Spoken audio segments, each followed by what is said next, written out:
परवाज है दोनों की इसी एक फजा में, किर्गिज का जहां और है शाही का जहां और। अस्सलाम वालेकुम, मैं हूं अनीका निसार, आप देख रहे हैं programme capital live with Anika. नाज़रीन, कल यौम दिफा था। 6 सितंबर 1965 की याद में, पाकिस्तान की कामयाबियों की याद में, पाकिस्तान के दीदा दलेर अफवाज के नाम ये दिन डिफेंस डे के तौर पर किया जाता है। आज 7 सितंबर है।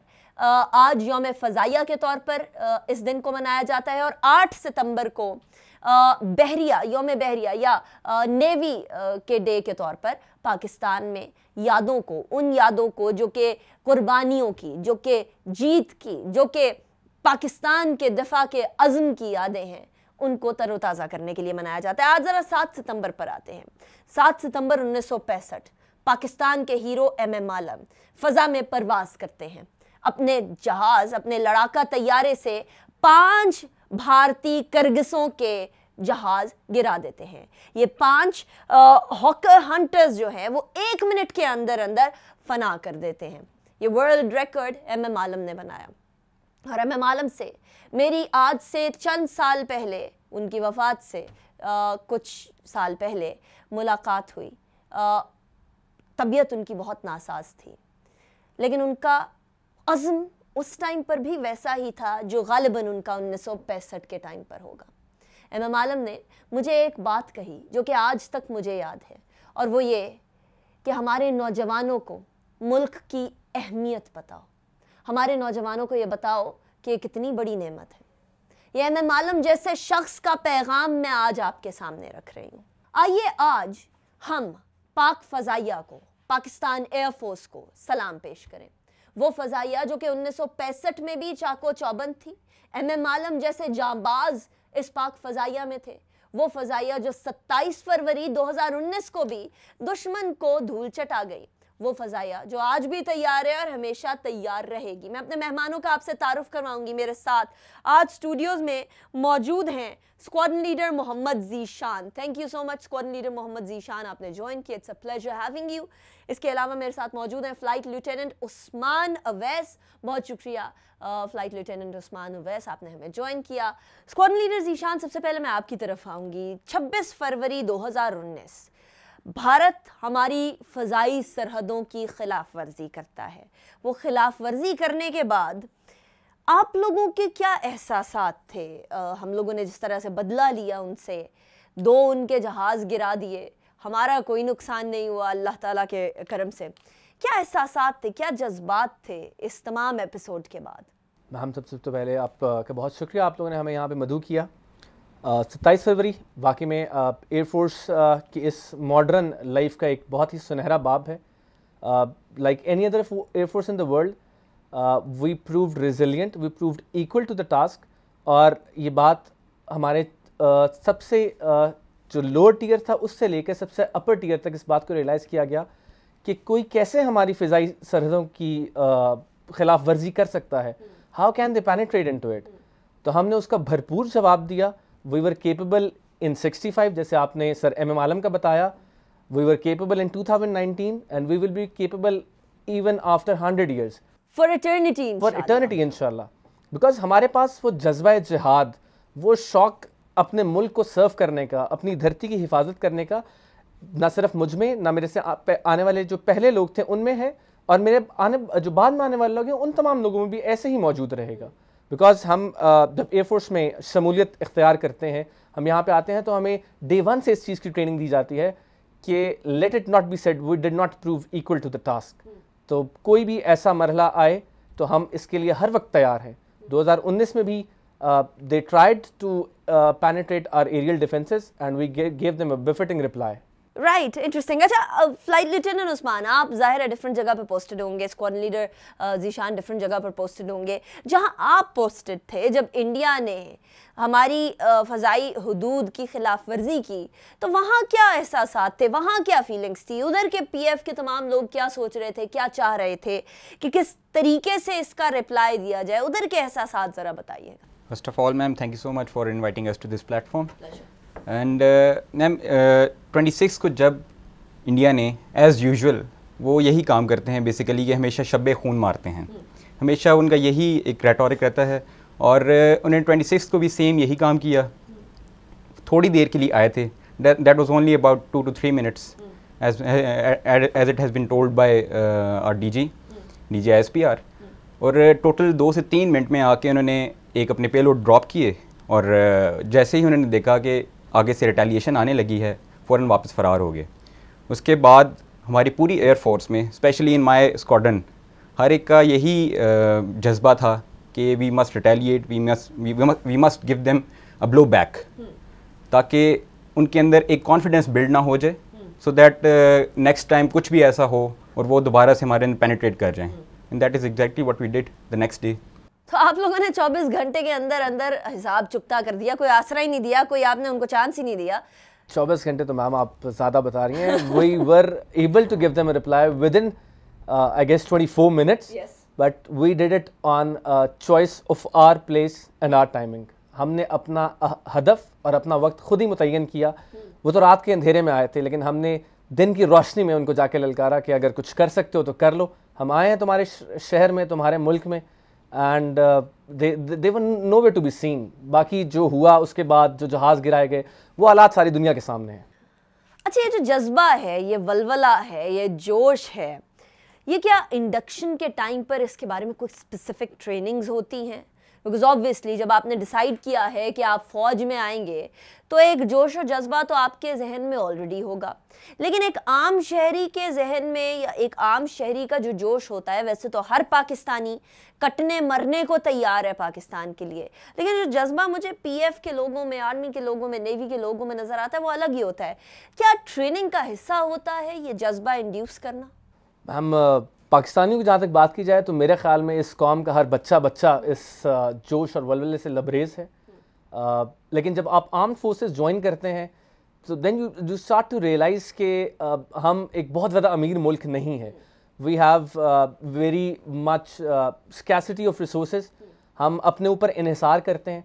तो देन यू रियलाइज़ कि मेरा एक एक मिनट, एक एक अमल जो है वो that actually means something for this nation. तो जैसे वो कहते हैं कि जहाँ जाती है बेशक जाए, परचम ना मेरा झुकने पाए।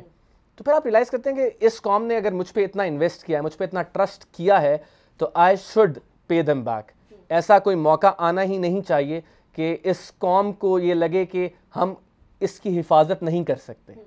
हम हर वक्त तैयार थे, हैं और रहेंगे इंशाल्लाह। अच्छा, फ्लाइट लेफ्टिनेंट उस्मान, क्या ऐसा पॉइंट था, क्या ऐसी चीज़ थी जिसने आपको कन्विंस किया कि मैंने सब चीज़ें छोड़कर पाकिस्तान एयरफोर्स ज्वाइन करनी है? आर्मी थी, नेवी थी, वो छोड़ के आपने फ़ज़ाइया का इंतखाब किया, क्यों? किस चीज़ ने कन्विंस किया?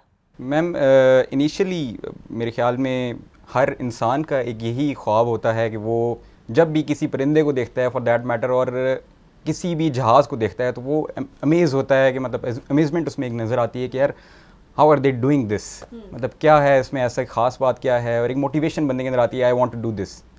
तो that is exactly what I also had from the moment I saw those airplanes, और I followed on to that dream, और it was a big dream, but अल्हम्दुलिल्लाह।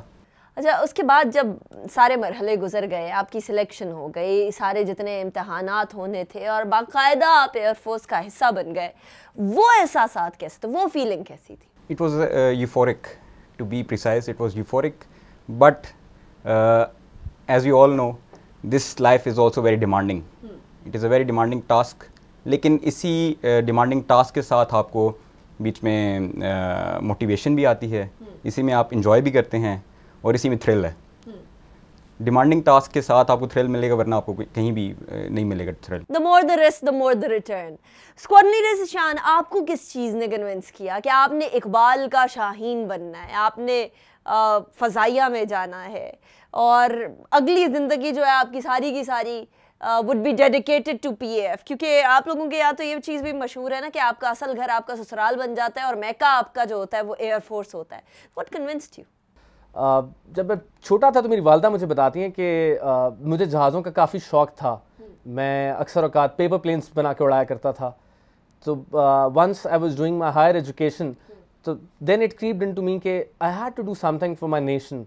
तो the best utilization of that fact was कि मैं forces join करूं, because that is कि आप उसमें एक जज्बा जिहाद लेकर अपने मुल्क को काम के लिए एक्टिवली कुछ कर सकते हैं।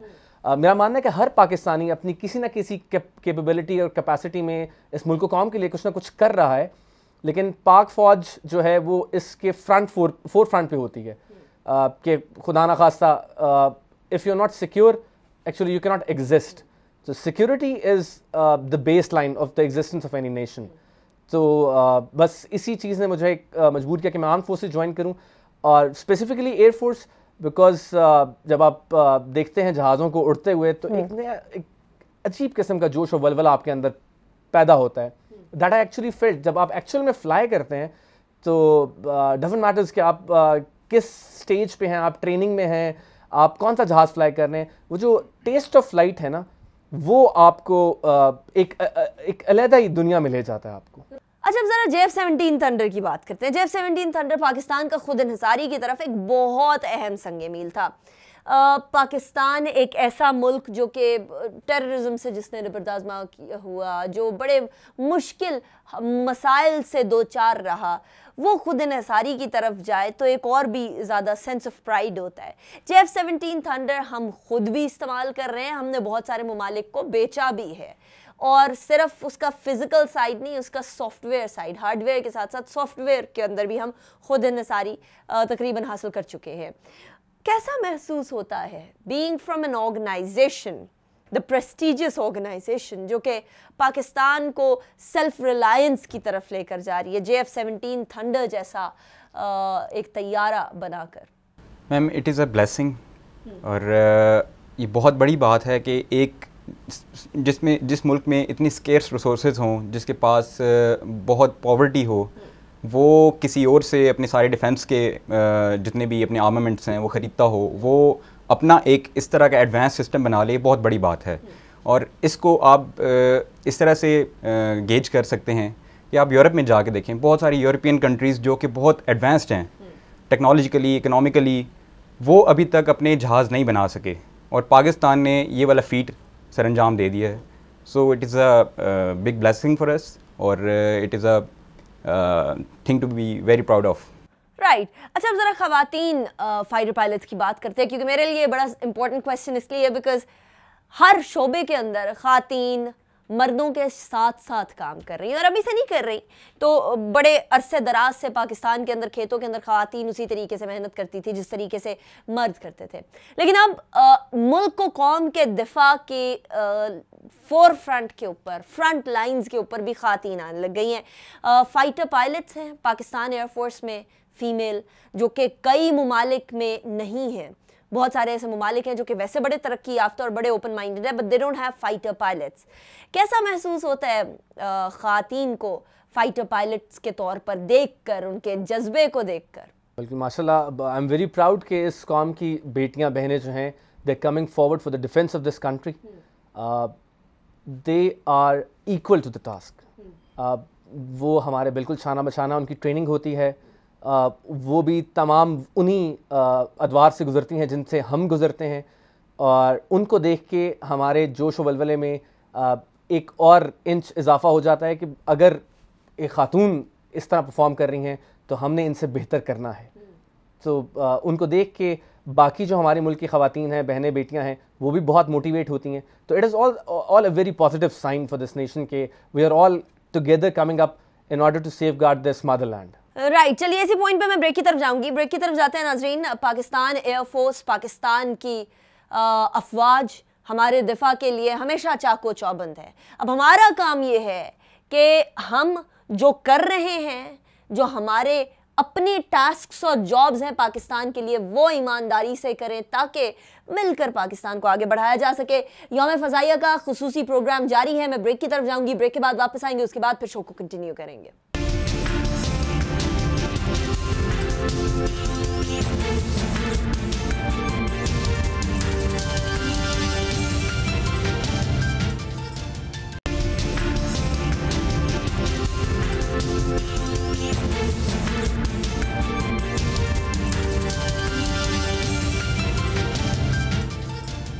Welcome back after the break पे जाने से पहले हम बात कर रहे थे squadron leader Zeeshan and flight lieutenant Usman से। बातों को कंटिन्यू करते हैं, सिलसिले को आगे बढ़ाते हैं। पाकिस्तान एयरफोर्स दुनिया की बेहतरीन एयरफोर्स में से जानी जाती है अपनी ट्रेनिंग की वजह से, तंदही की वजह से, इस बात की वजह से कि कितना क्विकली ये लोग दुश्मन को धूल चटा सकते हैं।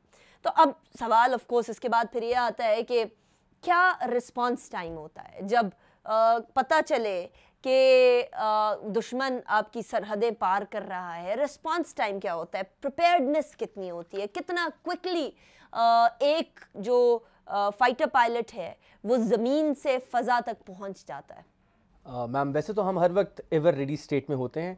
हमारी जो ट्रेनिंग की जाती है वो इन्हीं फुटप्रिंट्स पे की जाती है कि in the time of need we are ever ready. जो हमारे फाइटर पायलट्स होते हैं they are actually on air defense alerts 24 hours a day. उस टाइम पे कहीं भी कोई अगर खुदा न खास्ता ऐसी सिचुएशन डेवलप होती है कहीं भी, तो they can get airborne within a very little span of time and they can entangle the enemy जहाँ से भी वो आ रहा हो। राइट अच्छा, फ्लाइट लेफ्टिनेंट उस्मान की तरफ बढ़ते हैं। हमारे यहाँ एक इम्प्रेशन है कि पाकिस्तान एयरफोर्स लड़ाका तैयारे, फाइटर जेट्स, फाइटर पायलट्स ख़त्म, लेकिन PF is much more than that. और शायद हमें on the face of it वो चीज़ नज़र नहीं आती, लेकिन ये मशीन की तरह चल रही है। इसका हर पर्सन, इसका हर शोबा उतना ही ज़रूरी है। एक शोबा है जो कि है तो पायलट्स का ही, जहाँ फ्लाइंग, जहाँ से ऑफ कोर्स जिस तरह मेरी पहले आपसे शो से पहले बात हो रही थी कि आप भी उसी से बिलोंग करते हैं, मोबिलिटी का, जिसने एम्यूनिशन लेकर जाना है, जंगी जहाज़ों को जो चीज़ें चाहिए वो फराहम करनी है, उसकी ड्यूटी कितनी मुश्किल होती है या उसका काम कितना चैलेंजिंग होता है?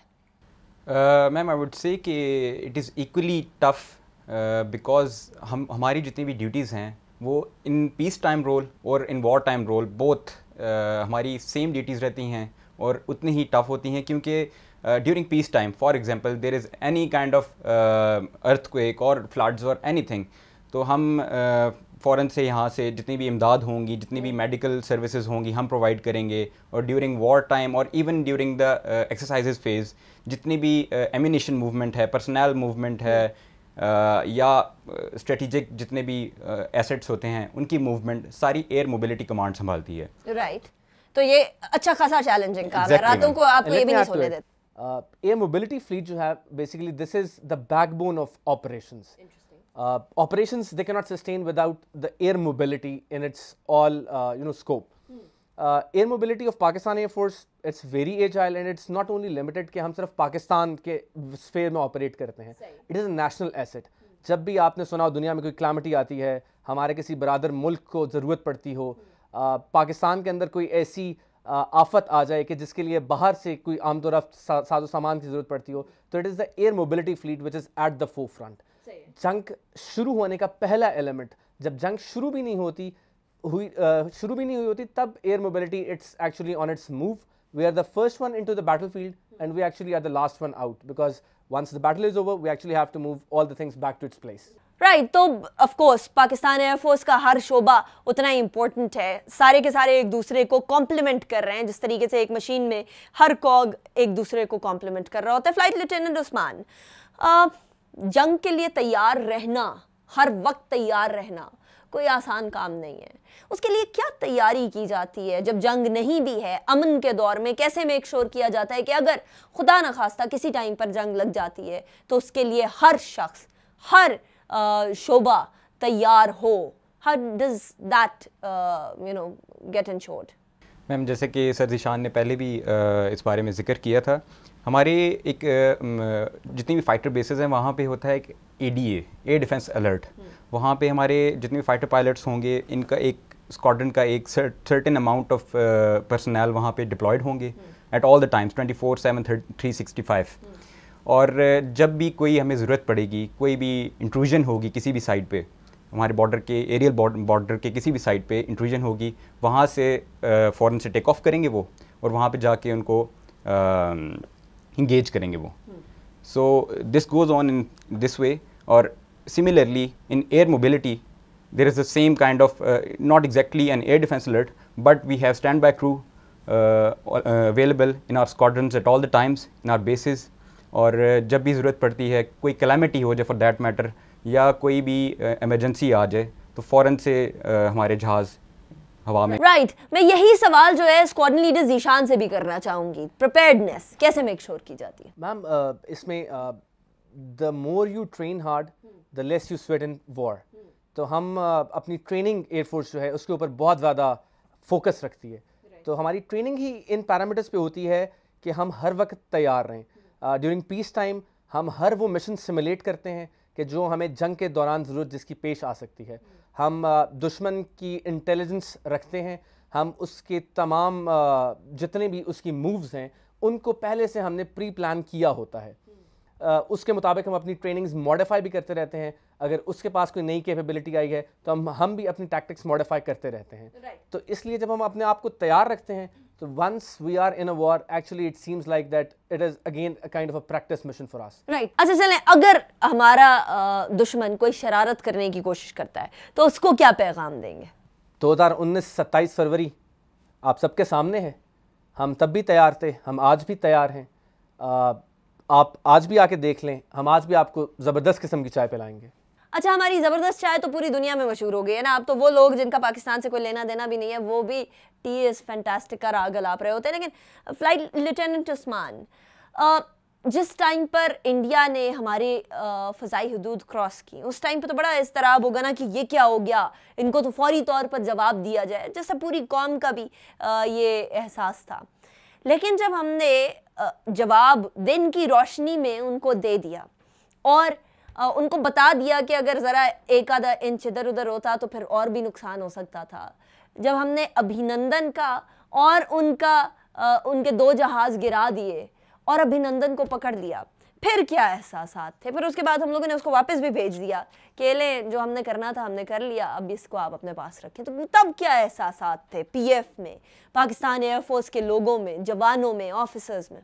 मैम, उसके बाद हमें अपनी ड्यूटी ऐसे लगा जैसे we have done a task, हमारा काम पूरा हो गया है और हमने एनिमी को ह्यूमिलिएट कर दिया है।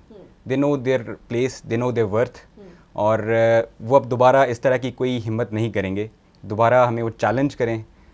दे might have numerical superiority but we have जज्बा ईमान। अच्छा, ये जज्बा ईमान, ये बड़ा इम्पोर्टेंट पॉइंट है। मुझे याद पड़ता है उस टाइम के डीजी ISPR से हमारी इस तमाम एपिसोड के बाद जब मुलाकात हुई तो उन्होंने तब भी ये बोला कि it's not the machine, it's the man behind the machine that matters. इस तरह के मामलात में आपके पास जो असलहा है या जो जहाज़ है वो कितना मैटर करता है, और ये बात कितनी सच है कि जो शख्स उस जहाज़ को चला रहा है वो उस जहाज़ से भी ज़्यादा अहमियत का हामिल हो जाता है? कितनी सदाकत है इसमें? Ma'am, air force is one of those fighting arms के जिसके अंदर actually the person is sitting in the cockpit he matters. आपके पास शायद मशीन शायद थोड़ी सी पुरानी भी हो, लेकिन अगर आपके दिल में वो जज्बा जिहाद, वो शौक़ ईमानी और आपकी ट्रेनिंग अगर इस तरह हुई है तो the machine doesn't matters in that case. You can actually devise tactics.